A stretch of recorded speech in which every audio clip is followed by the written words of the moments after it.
கத்தரிக்காய் பாகம் 2. தினமும் கத்தரிக்காயை சாப்பிட்ட எஜமானருக்கு சலித்து போய், என்ன தினமும் கத்தரிக்காயை போடுகிறாய் என்று சொன்னாய்.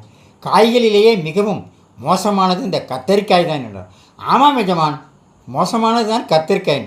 என்னது, நேற்று கிரீடம் வைத்திருக்கிறது நல்லது என்று சொன்னாய், இன்று மோசமானது என்று சொல்லி. ஆமாம் எஜமான், அதன் தலையில் ஆணி அடித்திருக்கிறார்கள் பார்த்தீர்களா என்றான். எஜமான், என்ன இப்படி சொல்லுகிறாய், மாற்றி மாற்றி பேசுகிறாய் என்றான். எஜமானே, நான் வேலை பார்ப்பது உங்களிடம்தானே, கத்தரிக்காயிடம் இல்லையே, அதனால்தான் உங்களுக்கு சாதகமாக பேசுகிறேன் என்றான். என்னே சமயோசித புத்தி உள்ள சமையல்காரன், இதையெல்லாம் லைக் செய்யுங்கள், ஷேர் செய்யுங்கள், சப்ஸ்கிரைப் செய்யுங்கள். மீண்டும் ஒரு தலைப்போடு நாளை சந்திப்பேன். எல்லா புகழும் பெரியாண்டவனுக்கே.